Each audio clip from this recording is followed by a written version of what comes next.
అది నువ్వు వాళ్ళు చెప్పుకుంటే నేనేం చేయలేను కదా. నేను ఎమ్మెల్యేను, నాకు 1,00,000 ఉంటాయి. ఆఫీస్లో కొన్ని చెక్కులు డిస్ట్రిబ్యూట్ చేసేవండి. ఒక గంట కాదు 2 గంటలు లేట్ అయిపోయింది. తప్పదు. అది ప్రజాక్షేత్రంలో ఉన్నప్పుడు లేటు తొందర కాదు. ఇంపార్టెంట్ పని ముఖ్యమా సర్వీస్ ముఖ్యమా అనేది ఉంటుంది. సపోజ్ నీకు సర్వీస్ ముఖ్యం కాదు, టైం గంట కొట్టినట్టు అని నీకు వాళ్ళు ఇంకా అన్నట్టులకి ఏదైనా ఉంటే అది మాత్రం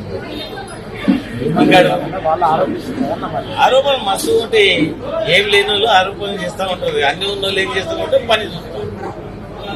మాకు ఆరోపణలు ఉండేవి, పని ఇంపార్టెంట్.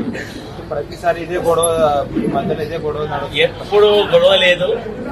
మా వాళ్ళే కానీ, మా క్యాడర్ కానీ, మా నాయకులే కానీ ప్రతిసారి డిసిప్లిన్ గా ఉంటాం. ఆ డిసిప్లిన్ అనేది మా పార్టీకే ఉంటుంది. ఇతర మిగతా పార్టీల కంటే పంచకుల కషాయం ఉండదు. మాకు డిసిప్లిన్ తోటే వచ్చినాం. చెక్స్ తీస్తామన్నారు. ఇక్కడ మీ మీడియా సోదరులు అందరూ ఉన్నారు. ఏం గొడవనో ఏం సంగతో అది మీకు కూడా తెలుసు. అన్నేందుకు అడుగుతావు అది అది ఏమడుగుతావు? ఎమ్మెల్యే విధులైంది నిర్వర్తించేది అడుగు చెప్తా.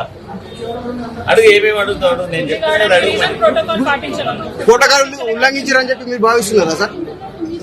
ప్రోటోకాల్ ఉల్లంఘించి చెక్కులు వేస్తే మొత్తం ఇచ్చిన చెక్కులను వాపసు తెప్పించి యాజ్ పర్ ప్రోటోకాల్ నేనే ఇస్తా. ఈ ఏరియా శాసనసభ్యులుగా అది నా హక్కు,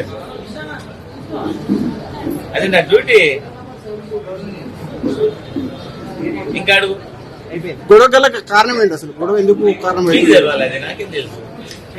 చెక్కులు కూడా ఆలస్యం అవుతుంది. మళ్ళీ మంగళవారం అవన్నీ కాదు. లాస్ట్ చెక్ దానికి వాళ్ళు ఇచ్చేసుకోవాలి. సండే మండే పండుగ ఉన్నది, సెలబ్రేట్ చేసుకోవాలి. మంగళవారం ఇచ్చినాక ఇదేమి తినడానికి తాగడానికి కాదు కదా. అది వచ్చి వాళ్ళకు అఫీషియల్ చెప్పినాం. ఆఖరి చెక్ దానికి ఇచ్చేసే పోవాలని చెప్పినాం.